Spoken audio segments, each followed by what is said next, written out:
ನಮಸ್ಕಾರ. ಇಂದು ನಾವು ಲಲಿತಾ ಸಹಸ್ರನಾಮ ಪಠಣದ ಮಹತ್ವವನ್ನು ಸಂಕ್ಷಿಪ್ತವಾಗಿ ಅರಿಯೋಣ ಬನ್ನಿ. ದುಃಖದಲ್ಲಿ ಆಶ್ರಯ, ನಿರಾಶೆಯಲ್ಲಿ ಬೆಳಕು ಲಲಿತಾ ಸಹಸ್ರನಾಮದ ಮಹಿಮೆಯಾಗಿದೆ. ಇದು ಕೇವಲ ಸ್ತೋತ್ರವಲ್ಲ, ಜೀವನವನ್ನು ರೂಪಿಸುವ ಸಾಧನವಾಗಿದೆ. ನಮ್ಮ ಸನಾತನ ಧರ್ಮದಲ್ಲಿ ದೇವರ ಆರಾಧನೆ ಎಂದರೆ ಭಯದಿಂದ ಮಾಡುವ ಪೂಜೆಯಲ್ಲ, ಅದು ಪ್ರೀತಿಯಿಂದ, ನಂಬಿಕೆಯಿಂದ ತಾಯಿಯನ್ನು ನೆನೆಸುವ ಕ್ರಿಯೆಯಾಗಿದೆ.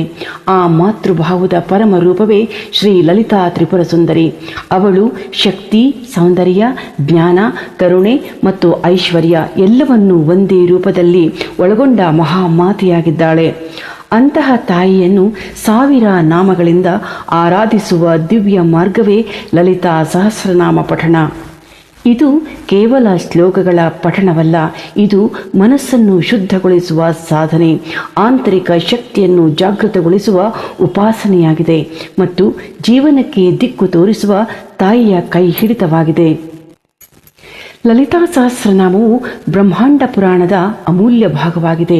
ಹಯಗ್ರೀವ ಮಹರ್ಷಿಗಳು ಅಗಸ್ತ್ಯ ಮುನಿಗಳಿಗೆ ಉಪದೇಶಿಸಿದ ಈ ಸ್ತೋತ್ರದಲ್ಲಿ ದೇವಿಯ ಸಾವಿರ ರೂಪಗಳು ಮಾತ್ರವಲ್ಲ, ಮಾನವನ ಜೀವನಕ್ಕೆ ಅಗತ್ಯವಿರುವ ಸಾವಿರ ಸತ್ಯಗಳು ಅಡಗಿವೆ.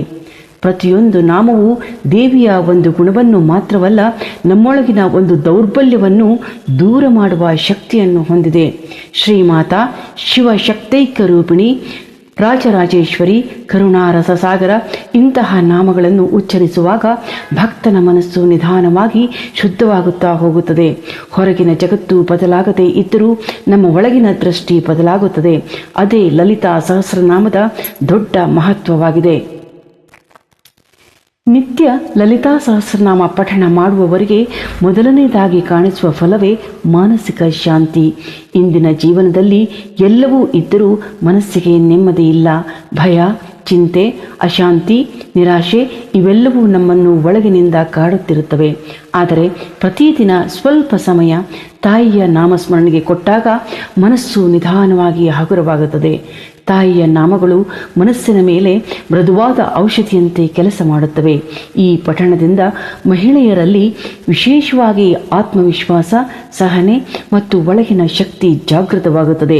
ಅವರು ತಮ್ಮನ್ನು ತಾವು ಕಡಿಮೆ ಮಾಡಿಕೊಳ್ಳುವ ಮನಸ್ಥಿತಿಯಿಂದ ಹೊರಬಂದು ತಮ್ಮ ಮೌಲ್ಯವನ್ನು ಅರಿಯುತ್ತಾರೆ.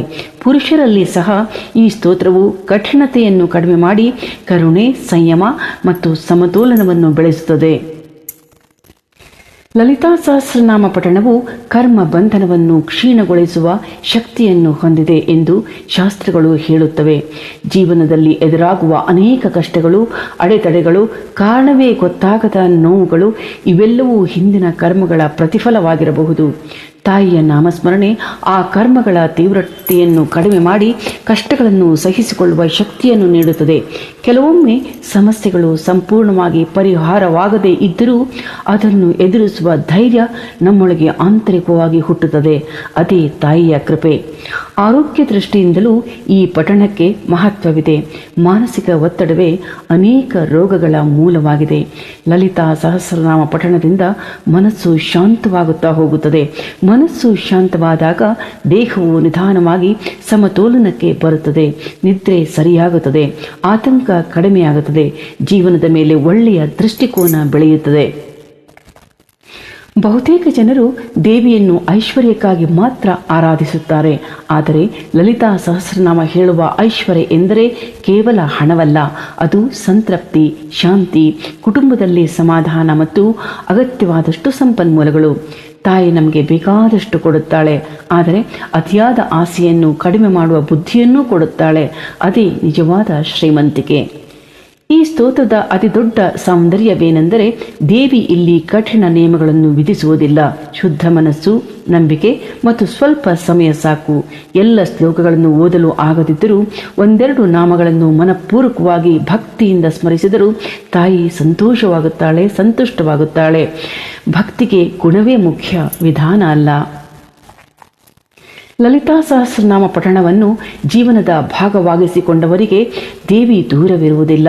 ಅವಳು ಸಂಕಷ್ಟದಲ್ಲಿ ಧೈರ್ಯವಾಗಿ ನಿಂತು ದುಃಖದಲ್ಲಿ ಮೃದುವಾಗಿ ಸಮಾಧಾನ ಹೇಳುವ ತಾಯಿಯಂತೆ ಜೊತೆಗಿರುತ್ತಾಳೆ.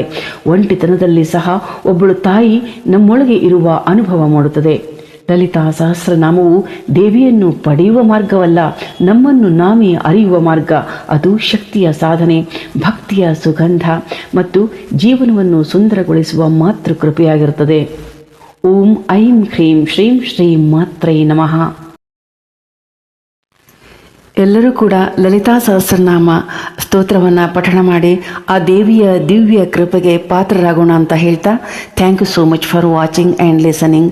ಈ ಸ್ತೋತ್ರ ನಮಗೆ ಯೂಟ್ಯೂಬಲ್ಲಿ ಮತ್ತು ಗೂಗಲ್ನಲ್ಲಿ ಸರ್ಚ್ ಮಾಡಿದರೆ ಕೂಡ ಕನ್ನಡದಲ್ಲೇ ದೊರೆಯುತ್ತೆ. ಸೊ ಅಲ್ಲಿಂದ ಪಡ್ಕೊಂಡು ನಿತ್ಯ ಪಠಣ ಮಾಡೋಣ, ಆ ದೇವಿಯ ದಿವ್ಯ ಕೃಪೆಗೆ ಪಾತ್ರರಾಗೋಣ ಅಂತ ಮತ್ತೊಮ್ಮೆ ಹೇಳ್ತಾ, thank you so much for watching and listening. ಧನ್ಯವಾದಗಳು.